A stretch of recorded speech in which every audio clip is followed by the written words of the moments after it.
بسم اللہ الرحمن الرحیم۔ ہر طرح کی حمد و ثناء اور تمام تر عظمت و بڑائی صرف اللہ سبحانہ کو زیبا اور لائق ہے، جو سارے جہان کا خالق و مالک، مدبر و متصرف اور منتظم ہے، جو سب پر مہربان، ہر وقت مہربان ہے، جو انصاف کے دن کا مالک بھی ہے۔ اے اللہ، آپ ہی کی ہم سب عبادت کرتے ہیں اور کرتے رہیں گے، اور آپ ہی سے ہم سب مدد مانگتے ہیں اور مانگتے رہیں گے۔ اے اللہ، ہم سب کو اپنی رضا والی جگہ جنت کا سیدھا اور سچا راستہ دکھا کر اس پر چلا دیجئے، یعنی نبیین، صدیقین، شہداء اور صالحین کے راستے پر، جن پر آپ نے اپنا فضل و انعام فرمایا، جو نہ تو یہود کی طرح عملی کوتاہی کی وجہ سے آپ کے غضب اور غصے کی زد میں آئے، اور نہ ہی نصارہ کی طرح علم کی کمی کی بنا پر راستے سے بھٹکے۔ آمین۔ اے اللہ، ہماری اس دعا کو قبول فرما دیجیے۔ درود و سلام نازل ہو تمام انبیاء اکرام پر، خصوصاً آخری نبی محمد صلی اللہ علیہ وسلم پر، آپ کی آل اور اصحاب پر۔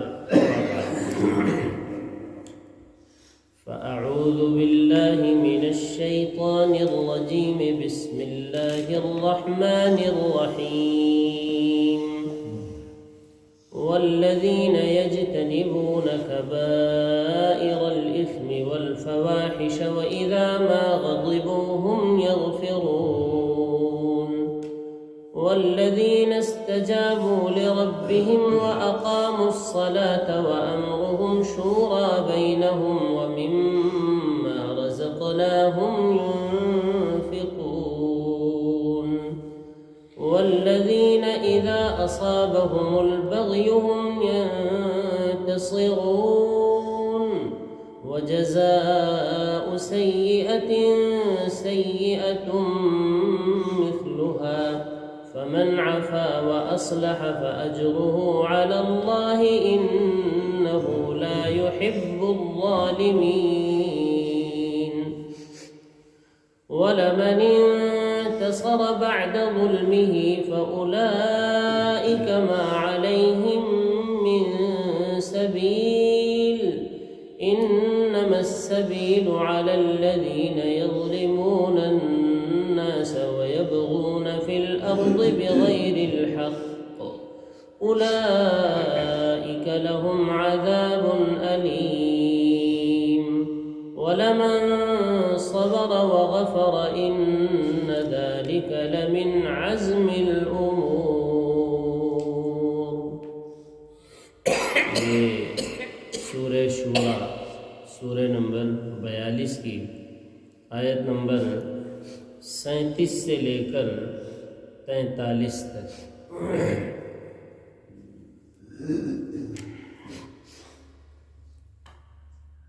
فرمایا وما اوتیتم من شیء، ایک آیت اوپر سے دیکھ لیں، فما اوتیتم من شیء فمتاع الحیات الدنیا، جو کچھ بھی، جو شے بھی، من شیء، جو شے بھی تمہیں دیا گیا ہے دنیا کے اندر، فمتاع الحیات الدنیا، تو دنیاوی زندگی کی متاع ہے۔ متاع کہتے ہیں حقیر پونجی ہے، تھوڑا سا سامان ہے بس۔ دنیا میں چونکہ رہنا ہی تھوڑا ہے، تو اسی اعتبار سے اللہ نے تھوڑا سا دے دیا ہے۔ ہمیں تو بہت نظر آتا ہے، ہاں جو آخرت پر ایمان نہیں رکھتے ہیں انہیں بہت کچھ نظر آتا ہے، لگتا ہے کہ سب کچھ یہی ہے۔ لیکن جن کا ایمان بھائی آخرت پر ہے، وہ جانتے ہیں کہ اللہ نے بہت تھوڑا اتارا ہے یہاں، سب کچھ تو اللہ کے پاس ہے۔ یہ وہی سمجھ سکتے ہیں، دوسرا سمجھ ہی نہیں سکتا، جس کا ایمان آخرت پر ہو۔ تو اللہ تعالیٰ نے کہا جو کچھ بھی ہم نے یہاں شے، جو چیز بھی اتاری، جو چیز بھی، کوئی بھی چیز، کتنی تفصیل کی جائے کس چیز کی، جو چیز بھی، حتیٰ کہ تمہاری زندگی بھی جو دی ہے بہت تھوڑی دی ہے، بہت تھوڑی زندگی۔ آخرت کے مقابلے میں بھائی یہ زندگی ہے کچھ، جہاں کہاں ہمیشہ ہمیش کی زندگی، اور کہاں چند سال، شعوری جو سال ہوتے ہیں جس میں انسان کو سمجھ بوجھ ہوتی ہے، وہ تو چند ہی سال ہوتے ہیں، کتنے تو بے شعوری کے اندر، بچپنے کے اندر گزر گئے۔ جی شعور جب آتا ہے 15 سال کے بعد 20 سال کے بعد انسان کو شعور آتا ہے، اور صحیح شعور تو 40 سال کے بعد عقل جو ہے پختہ ہوتی ہے انسان۔ فما اوتیتم، جو کچھ بھی تمہیں یہاں ہم نے دے رکھا ہے، تو فمتاع الحیات الدنیا، تو وہ دنیاوی زندگی کی حقیر پونجی ہے، تھوڑا سا سامان ہے جو ہم نے برتنے کے لیے یہاں دے رکھا ہے۔ وما عند اللہ خیر، اور جو اللہ کے پاس ہے، چاہے وہ تمہاری زندگی ہو، چاہے وہاں زندگی کے سامان ہو، وہ بہت بہتر ہے اس دنیا کے مقابلے میں۔ وہاں کی زندگی بھی بہت بہتر، ہمیشہ کی جوانی، بہترین بھرپور جوانی اور ہمیشہ کی جوانی، اور وہاں جو سامان دیے جائیں گے برتنے کے لیے وہ بھی بہت خوب ہیں دنیا کے اعتبار سے۔ خیرن، خیرن کو معنی بدرجہ بہتر، یہ ترجمہ ہے خیرن کا بھائی۔ خیرن کے معنی ہم لوگ ترجمہ نہیں جانتے، خیر کے معنی اتنے بہتر، بہتر نہیں، بدرجہ بہتر، یہ ترجمہ ہے، بدرجہ بہتر دنیا کے مقابلے میں۔ اور دوسری صفت کیا ہے آخرت کے ساز و سامان میں؟ وَأَبْقَى، ہمیشہ باقی رہنے والا سامان، ہمیشہ باقی رہنے والا، ہمیشہ باقی رہنے والی زندگی بھی، اور جو سامان برتنے کے لیے دیے جائیں گے وہ بھی ہمیشہ ہمیش کے لیے، کبھی وہاں ٹوٹنا پھوٹنا نہیں ہے بھائی، وَأَبْقَى، باقی رہنے۔ لیکن بھائی یہ ہے کس کے لیے؟ سب کے لیے نہیں، یہ سب کے لیے نہیں ہوگا۔ کس کے لیے ہوگا؟ جن کے اندر 10 صفات ہوگی۔ اب یہ 10 صفات ذرا توجہ سے سننا ہے، سمجھنا ہے، تاکہ وہ اپنے اندر ہم لوگ پیدا کریں۔ اور وہ صفات کون بتا رہے ہیں بھائی؟ خود اللہ تعالیٰ بتا رہے ہیں، جو عطا کرنے والے ہیں۔ زندگی بھی وہی عطا کریں گے، وہی عطا کیے ہیں، دنیا میں بھی سب کچھ انہی کا ہے، انہی کی عطا ہے، اور وہی آخرت میں بھی عطا کریں گے، سب کو ہی عطا کریں گے۔ سب کو ہی عطا کرنے کا مطلب یہ ہے کہ کافروں مشرکوں کو نہیں، یعنی جس کو بھی ان کو عطا کرنا ہے 10 صفات والوں کو۔ دیکھیں للذین آمنوا، یہ ان لوگوں کے لیے ہوگا، صرف ان، لام اختصاص کا ہے، للذین اختصاص خاص ہے، جیسے الحمدللہ ہی میں لام جو ہے اختصاص کا ہے، اختصاص معنی تعریف خاص ہے اللہ کے لیے۔ الحمدللہ لام کئی طرح کے ہوتے ہیں، لام تعلیل کے لیے ہوتا ہے، علت بیان کرنے کے لیے، یہ کام اس لیے ہوا ہے۔ الحمدللہ میں لام جو ہے اختصاص کا ہے، یعنی یہ تعریف خاص ہے اللہ کے لیے، تو للذین بھی لام اختصاص کا ہے، یہ خاص ہوگی ان 10 صفات والوں کے لیے۔ للذین صرف ان لوگوں کے لیے ہے۔ نمبر 1 پہلی صفت جو ایمان لائے۔ ایمان کی تفصیل آپ بارہا سنتے ہیں، اللہ پر ایمان، فرشتوں پر ایمان، رسولوں پر ایمان، اللہ کی کتابوں پر ایمان، جی، اور آخرت پر ایمان، اچھی بری تقدیر پر ایمان، اور پھر ہر ایک کی تفصیل، اللہ کون ہے، اللہ کا تعارف کیا ہے، یہ بھی آپ بارہا سنتے ہی ہیں۔ اگر جو ہے تفصیل ایک کی شروع کی جائے تب اسی میں سارا وقت چلا جائے گا، اس لیے آپ کو بارہا چونکہ سامنے باتیں آ چکی ہیں ایمان سے متعلق۔ تو پہلی صفت کیا ہے ان کی؟ جن کے لیے آخرت کی نعمتیں ہیں، جو ہمیشہ باقی رہنے والے بھی ہیں، باقی ہم بہتر بھی ہیں۔ نمبر 1 پہلی صفت یہ ہے کہ وہ ایمان لائیں، ایمان والے ہوں۔ دوسری صفت وَعَلَىٰ رَبِّهِمْ يَتَوَكَّلُونَ، وہ بھروسہ صرف اپنے رب پر رکھتے ہیں۔ بھروسہ کس پر ہے ان پر؟ کیا مطلب بھروسہ کا؟ آدمی کو اللہ کی رہنمائی پر کامل اعتماد ہو، اللہ کی رہنمائی پر کامل اعتماد ہے ہمیں، کہ جو کچھ بھی اللہ وعدہ کر رہے ہیں ہمیں اس پر بھروسہ ہے، یہ سب برحق ہے۔ اور وہ یہ سمجھے کہ جو علم، اخلاق کے جو اصول، حلال و حرام کے جو حدود، اور دنیا میں زندگی بسر کرنے کے لیے جو قواعد و ضوابط اللہ نے دیے ہیں، وہ سب بالکل برحق ہے۔ جو قاعدہ قانون زندگی گزارنے کا اللہ نے بیان کیا، وہ سب کا سب کیا ہے؟ بالکل برحق ہے۔ اللہ پر اعتماد کا مطلب یہ ہے، بھروسہ ہو اللہ پر۔ تیسری صفت کیا ہے بھائی؟ والذین یجتنبون، جو آج کا درس ہے، وہ لوگ جو اجتناب کرتے ہیں، کبائر سے بچتے ہیں، اجتناب بولتے بھی ہیں، یجتنبون اجتناب کرتے ہیں، بچتے ہیں، اپنے آپ کو بچاتے ہیں، کس سے؟ کبائر سے بچاتے ہیں، کبیرہ گناہوں سے بچاتے ہیں۔ شرک سے بچاتے ہیں، زنا سے بچاتے ہیں، چوری سے بچاتے ہیں، زمین کسی کی غصب کرنے سے بچاتے ہیں۔ یہ زمین غصب کرنا بھی کیا ہے بھائی؟ کبیرہ گناہ ہے۔ اس لیے تو آپ حدیث میں سنتے ہیں اگر کسی نے کسی کی ایک بالش زمین دادا گیری سے ظلمن دبا لی تو 7 زمین کا طوق گلے میں ڈالا جائے گا قیامت کے دن، اور یہ بتایا جائے گا کہ دنیا کے اندر یہ زمین کا چور تھا، بتایا جائے گا۔ ساری دنیا کے لوگ اولین و آخرین دیکھیں گے۔ اچھا، زمین غصب کرنا یہ کبیرہ گناہ بتا رہا ہوں، اس سے بچنا ہے تو پتہ بھی تو ہونا چاہیے کس سے بچنا ہے، وہ ہیں کیا، اس لیے تفصیل بتائی جا رہی۔ کسی کی آبرو ریزی کرنا، بے عزتی کر دینا سر راہ، یہ بھی کبیرہ گناہ ہے۔ کسی کی عزت لوٹنا، جھوٹ بولنا، یہ کیا ہے؟ اس کو تو لوگ ہلکا بہت سمجھتے ہیں، جھوٹ تو فوراً زبان پر ہے ہی جھوٹ۔ اچھا، جہاں ضرورت نہیں وہاں بھی جھوٹ بولتے ہیں۔ پوچھتے ہیں بھئی کہاں ہیں بحث میں، بتائیں کہاں ہے؟ موابہ میں ہے، نہیں بلا وجہ جھوٹ بولتے ہیں۔ کوئی ضرورت بھی نہیں جھوٹ بولنے کی، لیکن چونکہ عادت پڑی ہوئی ہے نا جھوٹ بولنے کی، اس لیے جھوٹ بولیں گے، سچ بولتے ہی نہیں۔ جھوٹ بولنا یہ کیا ہے بھائی؟ کبیرہ گناہ ہے۔ یجتنبون الکبائر، کبیرہ گناہوں سے بچیں۔ جھوٹی گواہی دینا، کسی معاملے میں جھوٹی گواہی دینا یہ بھی بہت عام ہے۔ جھوٹی گواہی دینا ہو، کھڑا کر لیجئے، ایک چائے سموسہ اس کھلا دیجئے، لے جائیے گواہی دلوا دیجئے، کچہری میں دے رہے ہیں لوگ جھوٹی گواہی۔ جھوٹی گواہی دینا بھی کیا ہے؟ کبیرہ گناہ ہے، بڑا گناہ ہے۔ والدین کی نافرمانی کرنا یہ بھی کیا ہے؟ کبیرہ گناہ ہے۔ قطع رحمی کرنا، رشتہ توڑ دینا، رشتہ داروں سے تھوڑی تھوڑی باتوں میں کیا کر دینا؟ رشتہ ہی توڑ دینا، آنا جانا بند، بات چیت بند، کبیرہ گناہ ہے، بڑا گناہ ہے، اس سے بچنا ہے۔ بچیں گے تبھی وہ نعمتیں ہوں گی جو اللہ نے کہا خیر و ابقا۔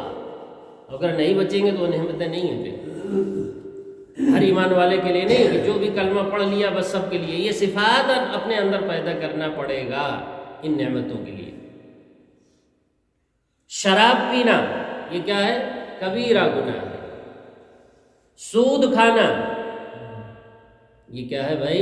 کبیرہ گناہ ہے۔ بڑے بڑے نمازی اور حاجی مبتلا ہیں سود کھانے میں، بڑے شوق سے کھا رہے ہیں، مور جمع کیے ہوئے نکال کر لا کے آ رہے ہیں بینک سے، بیاج لا رہے ہیں اور اسے کھا رہے ہیں اور نماز بھی پڑھ رہے ہیں ساتھ۔ ان کو معلوم ہونا چاہیے ایک بھی نماز ان کی ہو نہیں رہی ہے، پڑھتے رہے۔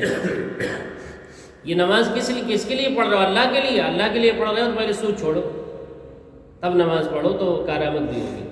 دکھانے کے لیے پڑھ رہے ہیں لوگ کو، تاکہ لوگ یہ نہ کہیں کہ ہم نماز نہیں پڑھتے، ورنہ جماعت والے پہنچ جائیں گے، فوراً کہیں گے بھائی آپ کیا ہوا، آپ آئے نہیں، آپ کئی دن ہو گئے نظر نہیں آئے۔ کچھ لوگ اس ڈر سے بھی کیا گوت رہے ہیں، مسجد آ رہے ہیں، کیونکہ انہیں ڈر ہے کہ اگر نہ گیا تو صبح فوراً ابھی پہنچ جائیں گے بستر پر اٹھنے پہنیں گے، آگے اٹھائیں گے، منکر نکیر آ گئے۔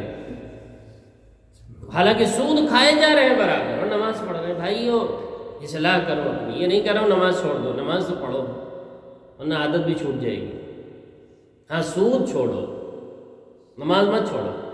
یہ یہاں پہ شیطان بہکاتا ہے، یار جب نماز ہو ہی نہیں رہی ہے نا تو چھوڑ دو، نماز مت چھوڑو، سود چھوڑو، یہ کہنا چاہ رہا ہوں تاکہ نماز آپ کی ہو جائے۔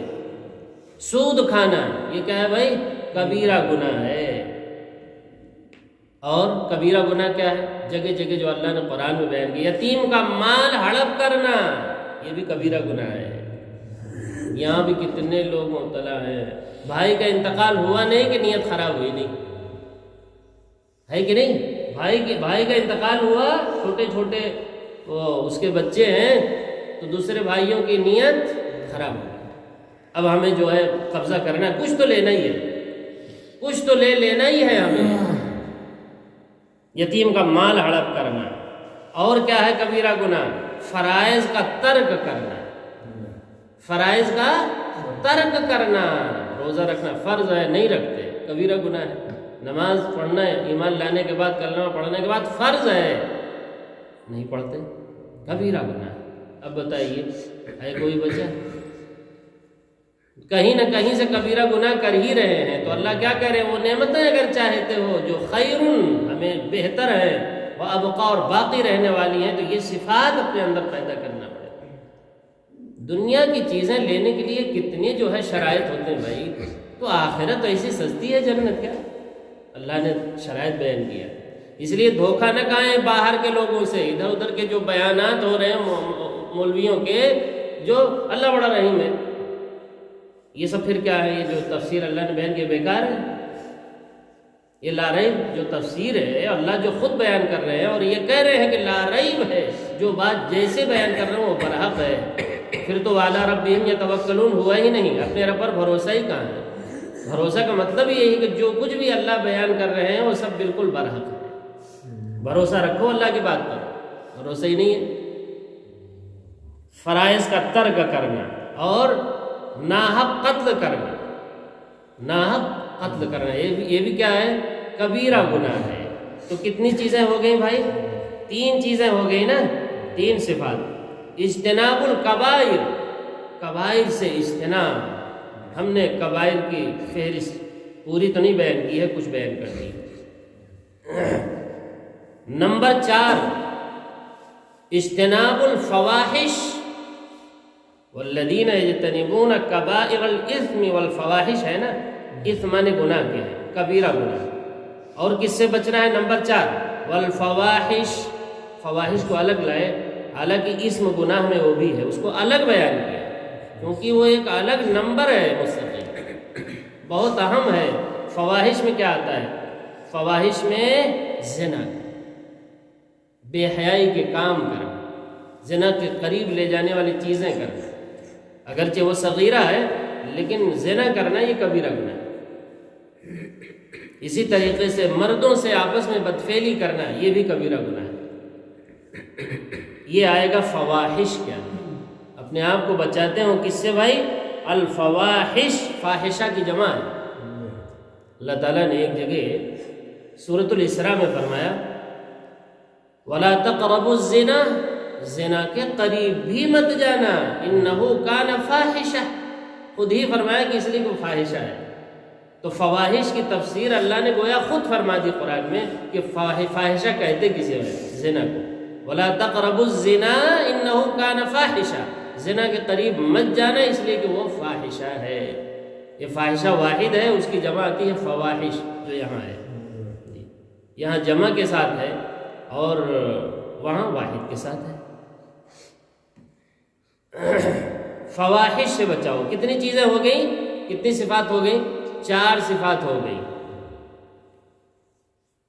اچھا، اس کے ذریعے سے معاشرے میں چونکہ پورا معاشرہ خراب ہو جاتا ہے، بگڑ جاتا ہے اس کے ذریعے سے جی، اس لیے اس سے بطور خاص الگ سے اس کے لیے ہدایت دی، والفواحش، اپنے آپ کو بچاتے ہوں کبیرہ گناہوں سے، اور کبیرہ گناہوں میں پھر تفصیل کرتے ہوئے فرمایا کہ خاص طور سے فواحش سے بچاؤ، اور کسی کی تفصیل نہیں کی، اس کی تفصیل کی الگ سے۔ نمبر 5 وَإِذَا مَا غَضِبُوا هُمْ يَغْفِرُونَ، یہ نمبر 5 ہے نا۔ اور جب غصہ ہوتے ہیں تو وہ معاف کرنے والے ہوتے ہیں، غصے میں آپے سے باہر نہیں ہو جاتے۔ جن کو آخرت کی نعمتیں عطا کریں گے اللہ، وہ دنیا میں رہتے ہوئے غصے میں آپے سے ایک دم باہر نہیں ہو جاتے کہ وہ کام غصے میں کرنے لگے جو نہ کرنا چاہیے تو بعد میں پچھتانا بھی ہے، ایسا نہیں ہوتے، غصے پر کنٹرول رکھتے، غصے میں آپے سے باہر نہیں ہوتے، بلکہ غصے کو پی کر اس کو معاف کر دیتے ہیں۔ سامنے والے غصے کو پی جاتے ہیں، اپنے آپ کو دباتے ہیں، اور سامنے والے کو یغفرون، معاف کر دیتے ہیں۔ جاؤ بھائی، ہاں، پتہ چلا کہ غصے میں آ کے طلاق ولاق سب دے دیے، ہاں، اور اگر کچھ ہے تو جان بھی لے لیے کسی، پھر بعد میں جو ہوگا دیکھا جائے گا۔ اب بتائیے کتنی صفتیں ہو گئی بھائی؟ 5 صفتیں ہو گئی نا۔ کس کے لیے صفات بیان ہو رہی ہیں؟ وَمَا عِندَ اللَّهِ خَيْرٌ وَأَبْقَىٰ، اور اللہ کے پاس بہترین نعمتیں اور باقی رہنے والے، لِلَّذِينَ، ان لوگوں کے لیے۔ کن لوگوں کے لیے ہے؟ انہی کی صفات بیان ہو رہی ہیں۔ یہ ذہن میں رہے. نمبر 6 والذین استجابوا لربہم، اور وہ لوگ ہیں جو اپنے رب کے ہر حکم پر لبیک کہنے کے لیے تیار ہیں. اپنے رب کے ہر حکم پر استجابو جواب دیتے ہیں. استجابو معنی کیا ہے؟ جواب دیتے ہیں. لربہم، اپنے رب کے ہر حکم پر جواب دینے کے لیے ایک دم تیار بیٹھے ہیں. جیسے کہ کوئی غلام ہو نا، غلام کا کام کیا ہے؟ ہر وقت آقا کی فرما برداری کے لیے تیار بیٹھا ہو. نوکر کیسے ہوتا ہے؟ کسی کی نوکری کرتا ہے آدمی تو یہی مطلب ہوتا ہے. تو ہم عابد ہیں، ہم کو اللہ نے کس لیے پیدا کیا؟ وما خلقت الجن والانس الا لیعبدون. انسان و جنات کو ہم نے غلامی کے لیے پیدا کیا. عبادت کی، عبادت میں نے عبد میں نے غلام، غلامی کے لیے. ہر وقت ہمارے حکم ماننے کے لیے تیار بیٹھے رہو. اس طرح رہتے ہیں میرے بندے جن کو آخرت کی نعمتیں لینا ہے. والذین استجابوا لربہم، جو اپنے رب کے ہر حکم پر لبیک کہنے کے لیے تیار بیٹھے رہتے ہیں. اچھا بھائی، حکم تو سب ہیں لیکن خاص حکم، تفصیل اللہ بیان کرے کچھ حکموں کی جو بہت عام ہے. ایک عام حکم اور دوسرے خاص حکم. خاص طور سے کون سا حکم؟ یہ کون سا نمبر ہے؟ 6. نمبر 7. 6 تو ہو گیا، 7. وَأَقَامُوا الصَّلَاةَ، صلاح قائم کرتے ہیں. ویسے صلاح کا مفہوم جو ہے نا بہت وسیع ہے، وہ نماز میں آتا نہیں. نماز تو انڈیا، پاکستان، بنگلہ دیش میں اس کا ترجمہ نماز ہے، ورنہ کہیں نماز تھوڑی ملتا ہے اس کا ترجمہ. صلاح کا ترجمہ نماز تھوڑی ہے بھائی. صلاح تو بہت وسیع مفہوم رکھتا ہے، بہت وسیع. اللہ بھی صلاح کرتے ہیں. والذی یصلی علیکم وملائکتہ، اللہ نے 22 بارے میں فرمایا اللہ بھی صلاح کرتا ہے تم پر اور فرشتے بھی صلاح کرتے ہیں. اب دیکھیے نماز میں آئے گی بھائی؟ نہیں آ سکتی. صلاح مانے صلہ، جوڑ پیدا کرنا، ربط کر لینا، آپس میں ربط کرنا. اللہ ربط کرتا ہے تم سے. جب اللہ ربط کرتا ہے اور فرشتے ربط کرتے ہیں تو کیا بات کرتے ہو؟ کیوں ربط کرتے ہو؟ لیخرجکم من الظلمات الی النور، تاکہ وہ تمہیں اندھیروں سے نکالے اور اجالے اور روشنی کی طرف لے آئیں. اس لیے ربط کرتے ہیں. اپنے پیغمبر پر وحی نازل کرتے ہیں اور قرآن اتارتے ہیں تاکہ اپنے بندوں کو اندھیروں سے نکالے اور اجالے کی طرف لے آئے. یہ ربط کا وہاں مطلب ہے. اور صلاح مانے ربط، بندے کا ربط اللہ سے ہو جائے. جب ہم لوگ آتے ہیں تو کس لیے آتے ہیں؟ تاکہ ہمارا ربط اور کنیکشن کس سے جڑ جائے؟ اللہ سے جڑ جائے. بہرحال صلاۃ کا بہت وسیع مفہوم ہے. بعض مرتبہ صلاۃ کا لفظ آتا ہے وہاں جہاں یتیموں کا بیان ہوتا ہے، فقیروں کا، غریبوں کا بیان ہوتا ہے. مطلب یہ ہے کہ اب آپ کا ربط جو ہے غریبوں سے ہونا چاہیے، یعنی آپ ان کی مدد مال کے ذریعے سے کریں. نماز پڑھنے والوں کو کیا چاہیے؟ کہ غریبوں کی مدد کریں. بہت سی جگہوں میں قرآن میں ہے. فوراً نماز کا بیان ہوا اور اس کے بعد فوراً جو ہے فقیروں غریبوں کا بیان ہوگا. کیوں؟ اس لیے کہ اب یہاں جو ربط کرنا ہے آپ سے، آپ کو کس سے ربط کرنا ہے؟ وہ غریبوں سے بھی ربط ہونا چاہیے. اللہ سے بھی ربط کرو جی، اور اس کے ساتھ غریبوں سے بھی ربط ہونا چاہیے. دیکھا ارأیت الذی یکذب بالدین، آپ نے دیکھا نہیں جو دین یعنی قیامت کو جھٹلاتے ہیں، آپ انہیں پہچانتے ہیں؟ آگے کیا ہے؟ فذلک الذی یدعو الیتیم، یہ وہی تو ہیں جو یتیموں کو دھکے دیا کرتے ہیں. آگے کیا ہے؟ ولا یحض علی طعام المسکین، غریبوں کو کھانا بھی نہیں کھلاتے. آگے فویل للمصلین. اب دیکھیے غریبوں کا بیان فقیروں یتیموں کا چل رہا تھا اور فوراً کس کا بیان آ گیا؟ نماز کا. فویل للمصلین، ایسے نمازیوں کے لیے ہلاکت ہے. کیا نماز پڑھتا؟ تمہارا ربط ہی نہیں غریبوں سے، غریبوں کو پوچھتے بھی نہیں اور تم کون سی نماز پڑھ رہے ہو؟ تمہارا ربط جیسے اللہ سے ہے اگر، تو اللہ نے جو حکم دیا ہے ان حکموں سے تمہارا ربط کیوں نہیں ہے؟ تمہارا کنیکشن کیوں نہیں جڑا سارے احکامات سے؟ اللہ سے ربط کا مطلب ہی یہی ہے کہ تمہارا کنیکشن اللہ کے ہر حکم سے جڑ جائے. یہی تو ربط کا مطلب ہے بھائی. اور تم یتیموں کو پوچھتے ہی نہیں اور نماز پڑھے جا رہے ہو. فویل للمصلین، ایسے مصلیوں کے لیے ہلاکت ہے. الذین هم عن صلاتهم ساہون، جو اپنے نماز سے بالکل غافل ہیں. نماز کے جو تقاضے ہیں ان تقاضوں سے بالکل غافل ہیں. الذین هم عن صلاتهم ساہون. تو صلہ سے ہے، صلہ مانے ربط، کنیکشن. اس لیے صحیح بات تو یہ ہے کہ صلاح کا ترجمہ نماز ہو ہی نہیں پاتا. اردو میں کہاں گنجائش ہے بھائی؟ ترجمہ ہونے گنجائش نہیں. صلاح کا لفظ اگر صلاح ہی کریں آپ اور عادت ڈال لیں تو یہ زیادہ بہتر ہے، کیونکہ صلاح کا مفہوم بہت وسیع ہے. انشاءاللہ ہم اسے بتاتے رہیں گے وقتاً فوقتاً. اچھا، وَأَقَامُوا الصَّلَاةَ، اور صلاح قائم کرتے ہیں، یعنی پورے خشوع اور خضوع اور آداب اور شرائط کے ساتھ نماز پڑھتے ہیں. یہ نہیں کہ آئے کچھ پتہ ہی نہیں، بس یوں جلدی وضو کیا اور نیت باندھے اور دھکا ماری، کچھ پتہ ہی نہیں کہ ہم نے کچھ اللہ سے ربط ہوا ہی نہیں، کنیکشن ہوا ہی نہیں. ایسا نہیں. وَأَقَامُوا الصَّلَاةَ، کتنی صفتیں ہو گئیں؟ 7. نمبر 8، وَأَمْرُهُمْ شُورَىٰ بَيْنَهُمْ، اپنے معاملات آپس کے مشورے سے چلاتے ہیں. اپنے معاملات کو آپس کے مشورے سے چلاتے ہیں. کیا مطلب؟ جس معاملے کا تعلق 2 یا زائد آدمیوں کے مفاد سے ہو، اس میں کسی ایک آدمی کا اپنی رائے سے فیصلہ کر ڈالنا نئے کہ صرف جاہلیت کا طریقہ ہے، بلکہ اللہ کے مقرر کیے ہوئے ضابطے اور اصول کے صریح خلاف ہے. جس معاملے کا تعلق کس سے ہو، 2 آدمیوں سے ہو یا 2 سے زائد آدمیوں سے ہو، اس معاملے میں کسی ایک آدمی کا اکیلے فیصلے کر ڈالنا یہ جاہلیت کا طریقہ ہی نہیں. جاہلیت طریقہ تو ہے ہی، اس کے ساتھ ساتھ اللہ کے جو اصول ہیں اس کے بالکل خلاف ہے.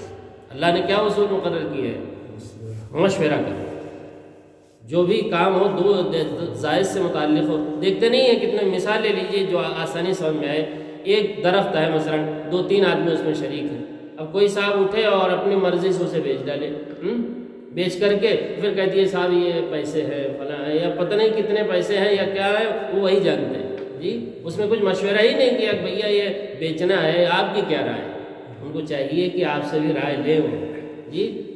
جس چیز کا تعلق کس سے مشترکہ ہے 2 یا 2 زائد آدمیوں میں، اس میں بغیر مشورے کے کسی ایک آدمی کا اکیلے اسے کر ڈالنا یہ جاہلیت کا طریقہ تو ہے ہی، اس کے ساتھ ساتھ اللہ کے مقرر کیے ہوئے ضابطے اور اصول کی صریح خلاف ورزی ہے. اللہ نے اپنے پیغمبر کو 4 پارے میں حکم دیا، غالباً سورہ آل عمران ہے، وَشَاوِرْهُمْ فِي الْأَمْرِ، اے پیغمبر اپنے صحابہ سے آپ مشورہ کیا کریں. کوئی بھی معاملہ ہو تو اس میں کیا کیا کریں آپ؟ جنگی معاملہ ہو اور سیاسی معاملہ ہو، ملکی معاملہ ہو، جو بھی معاملہ ہو، دینی ہو دنیاوی ہو، سب میں کیا کیا کریں؟ مشورہ کیا کریں. اس لیے کہ مشورے ہی سے ساری باتیں سامنے آئیں گی. ایک آدمی کی رائے کلی نہیں ہوتی جی، ہر جہت سے معاملات سامنے نہیں آتے، ہر بات ہر جہت سے نہیں آئے گی. ان کا بھی مشورہ شامل، ان کا بھی اب جو ہے کھل کر سارے گوشے سامنے آ گئے. اب فیصلہ کرنا بہت آسان، حق اور سچ کا فیصلہ کرنا آسان جی. تو کیا فرمایا؟ وَأَمْرُهُمْ شُورَىٰ بَيْنَهُمْ، امر مانے ان کے معاملات، ان کے معاملات آپسی شورا سے طے ہوتے ہیں. لہذا شورائی نظام یہ قرآن کے کیا ہے؟ قریب ہے. آج کل بھی جھگڑا چل رہا ہے نا، شورائی ہے کہ فلاں ہے کہ ڈھکا ہے، تو بتا دیا قرآن نے شورا والا معاملہ زیادہ بہتر ہے. جو شورائی معاملہ ہے، مشورے والا معاملہ ہے، وہ کیا ہے بھائی؟ وہ قرآن والا ہے. صحیح. وَأَمْرُهُمْ شُورَىٰ بَيْنَهُمْ، کتنی صفتیں ہو گئی بھائی؟ 8. نمبر 9، وَمِمَّا رَزَقْنَاهُمْ يُنْفِقُونَ، اور جو کچھ بھی ہم نے انہیں دے رکھا ہے اس میں سے وہ خرچ کرتے ہیں. کیا مطلب ہے؟ جو کچھ بھی دے رکھا، اگر علم دے رکھا ہے تو علم سے وہ خرچ کر رہے ہیں. علم لیے بیٹھے ہوئے نہیں ہیں اپنے گھر، علم میں سے کیا کرتے ہیں؟ خرچ کرتے ہیں. مال دے رکھا ہے تو اس کو بھی خرچ کرتے ہیں. بدن میں طاقت اور قوت ہم نے دے رکھا ہے تو اس کو بھی وہ ہمارے کاموں میں صرف کرتے ہیں، خرچ کرتے ہیں. ہمارے دین میں خرچ کرتے ہیں یا جہاں ضرورت ہے وہاں خرچ کرتے ہیں. یہ ساری چیزیں بھائی مما رزقناہم بہت عام ہے، خالی مال ہی نہیں. اس لیے ہر ایک آدمی کے پاس مال تو ہوتا نہیں جی. اور یہ تعلق ہر ایک سے ہے، اس کا تعلق کس سے ہے؟ ہر ایک سے ہے۔ آپ کے پاس علم ہے تو علم خرچ کرو، آپ کے پاس مال ہے تو لوگوں پر اسے خرچ کرو۔ اور اس میں کئی چیزیں بڑی اہم ہیں اس کے اندر۔ نمبر 1 کہ مال جو خرچ کرنا ہے وہ حلال ہے، حلال ہونا چاہیے، تبھی اللہ اسے کہہ رہے ہم نے جو دیا ہے، اللہ جو دیے ہیں وہ حلال ہی کے بارے میں بات کر رہے ہیں، نہیں کہ چوری کر کے لاؤ اور خرچ کرو غریبوں پر فقیر۔ کتنے لوگ ایسے ہی ہیں جی، دوسروں سے لوٹ گھسوٹ لے لیے اور پھر کس پر خرچ کر رہے ہیں اس کو؟ اب جناب غریبوں پر خرچ کر رہے ہیں۔ اللہ تعالیٰ نے یہاں تو اشارتاً اور دوسری جگہ صراحتاً فرمایا دوسرے پارے میں، یا ایھا الذین آمنوا کلوا من طیبات ما رزقناکم، اے ایمان والو اس میں سے کھانا جو ہم نے طیب اور حلال دیا ہے۔ اور یہاں اشارتاً ہے، اس لیے کہ قرآن میں بہت سی چیزیں تو صراحتاً ثابت ہوتی ہیں، بہت سی چیزیں اشارتاً نکل رہی ہیں، وہ ہم کو سمجھنا پڑے گا، اور اللہ نے جو عقل دی ہے نا اس کے ذریعے سمجھو، اشارتاً باتیں نکل رہی ہیں، ہاں چھپی ہوئی۔ وَمِمَّا رَزَقْنَاهُمْ يُنْفِقُونَ، اور جو کچھ ہم نے انہیں دے رکھا ہے اس میں سے خرچ کرتے ہیں، یعنی مال حلال اور طیب کا اہتمام کرتے ہیں خرچ کرنے میں۔ اور دوسرے مال خرچ کرو، اللہ نے کہا جمع کر کے اسے رکھو نہیں، یہ بھی اسی میں بھائی کیا کہا؟ ہم نے جو دیا اسے خرچ کرتے، جمع کر کے رکھتے نہیں ہے۔ یہ بھی اس میں سے نکلا کہ جو کچھ ہے اسے بینک بیلنس نہیں زیادہ کرنا ہے، بلکہ کیا کرتے رہنا ہے؟ اسے خرچ کرتے رہنا، تجارت ہی میں لگائیں لیکن اسے خرچ ہونا چاہیے۔ ایک جگہ مال جمع کر کے رکھنے کو اللہ پسند نہیں کرتے، بینک کے پیٹ بھرنے کو اللہ پسند نہیں کرتے، اللہ چاہتے ہیں اسے خرچ ہونا چاہیے، چلتے رہنا چاہیے، مال رکنا نہیں چاہیے، یہ اللہ پسند کرتے ہیں۔ یہ بھی اشارتاً یہاں نکل گیا۔ اور تیسرے اپنے اوپر بھی خرچ کرنا ہے اور دوسروں کے اوپر بھی خرچ کرنا ہے، فی سبیل اللہ، اللہ کے راستے میں بھی خرچ کرنا ہے، خالی اپنے ہی اوپر نہیں خرچ کرنا ہے، اپنے اوپر خرچ کرنے کے ساتھ ساتھ دوسرے کے اوپر بھی خرچ کرتے رہنا ہے۔ کتنی صفتیں ہو گئی بھائی؟ 9۔ نمبر 10،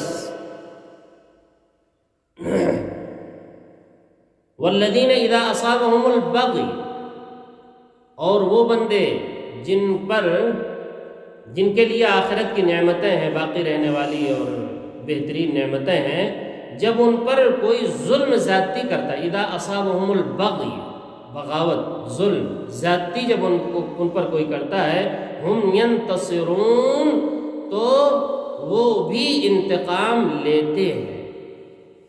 وہ بھی کیا کرتے ہیں؟ انتصار کے معنی انتقام، تو ظلم زیادتی کے خلاف وہ کھڑے ہو جاتے ہیں۔ ایک آدمی ظلم ہی کر رہا ہے، بلا وجہ ظلم ہی کرتا رہتا ہے، تو وہ کتنا برداشت کرو گے؟ اب ظالم کا ہاتھ پکڑو، اس کا مطلب ہے کہ اس کی عادت خراب ہو چکی ہے، وہ جس کو بھی کمزور دیکھتا ہے تو اس کو ستاتا ہی رہتا ہے، تو ایسے لوگوں سے وہ بدلہ بھی لیتا ہے۔ وہ نیک بندے ایسے لوگوں سے کیا کرتے ہیں؟ بدلہ لیتے ہیں، انتقام لیتے ہیں، ان کا اپنا دفاع کرتے ہیں۔ یہ سب ترجمے ہیں، ینتصرون کے یہ سب ترجمے، اپنا کیا کرتے ہیں؟ دفاع کرتے ہیں، اپنا بچاؤ کرتے ہیں ایسے لوگوں سے مقابلہ کر کے۔ یہ نہیں کہ بس پٹتے ہی رہے، ایسا نہیں، یہ نہیں سکھا رہے اللہ تعالیٰ کہ بس پٹتے رہو بھائی، ادھر بھی پیٹ لو، یہ اللہ تعالیٰ نہیں سکھا رہے بھائی، دفاع کرو اپنے، ایسے ظالموں کا ہاتھ پکڑو جی۔ ہم ینتصرون، اپنا دفاع کرتے ہیں اور ان سے مقابلہ کرتے ہیں اور ان سے انتقام لیتے ہیں۔ یہ سب ترجمے ہیں ینتصرون۔ آگے اصول بیان کر دیا، وَجَزَاءُ سَيِّئَةٍ سَيِّئَةٌ مِثْلُهَا، اور برائی کا بدلہ اسی جیسی برائی، لیکن جب آپ انتقام لیں گے تو کتنا؟ اگر اس نے ایک مارا ہے تو 2-4 اب مارنے پہ آئے تو مار ہی ڈالو گے، یا جو ہے جتنا مارا ہے اس سے زائد مارو گے؟ سوال ہے نا، اللہ اس کو بیان کر رہا ہے۔ دیکھیے کتنی عام بات ہے۔ اب آپ جب بدلہ لینے کے لیے کھڑے ہوں گے تو پھر کیا کریں گے؟ کتنا بدلہ لینا ہے یہ بھی تو جاننا ضروری ہے۔ اللہ اسی کی اب تفصیل کر رہے ہیں۔ ینتصرون، جب آپ بدلہ لیں گے، مقابلہ کریں گے، اپنا دفاع کریں گے تو کیسے کریں گے؟ اس کا طریقہ یہ اسی سے بھائی جڑی ہوئی بات۔ وَجَزَاءُ سَيِّئَةٍ سَيِّئَةٌ مِثْلُهَا، اور برائی کا بدلہ سَيِّئَةٌ مِثْلُهَا، اسی جیسی برائی۔ اگر ایک تھپڑ مارا ہے تو ایک ہی تھپڑ ماریے گا جی بدلے میں، اب انتقام لینے میں، زیادہ نہیں کہ اس نے تو ایک مارا، اب آپ آج غصے میں چونکہ آ گئے، اب آپ غصے میں آ گئے تو موسیٰ جتنا جیسے بنا مارتے ہی چلے، یہ اس کی اجازت نہیں ہے۔ برائی کا بدلہ اسی جیسی برائی، اگر ایک مارا ہے اس نے تو اب آپ بھی جواباً ایک ہی ماریں گے، دو نہیں، ورنہ یہ ظلم ہو جائے گا۔ فمن عفا، لیکن جو شخص معاف کر دے، بدلہ نہ لے بلکہ کیا کر دے، بدلہ لینے کی بھی اجازت ہے، لیکن جو شخص معاف کر دے وَأَصْلَحَ، اور اصلاح کر دے، یہ بھی اس میں ہے کہ معاف کرنے میں اصلاح ہو رہی ہو تب جو ہے معاف کیجیے، لیکن اگر معاف کرنے میں اصلاح نہیں ہو رہی ہے بلکہ وہ اور جری ہو رہا ہے، بلکہ وہ اور ظلم پر آگے بڑھ رہا ہے، تو پھر اصلاح کہاں ہو، تو فساد ہوا، تو پھر نہیں معاف کرنا ہے۔ وَأَصْلَحَ بھی لگا ہوا ہے ساتھ عفا کے ساتھ، یہ غور کرنے والی بات ہے۔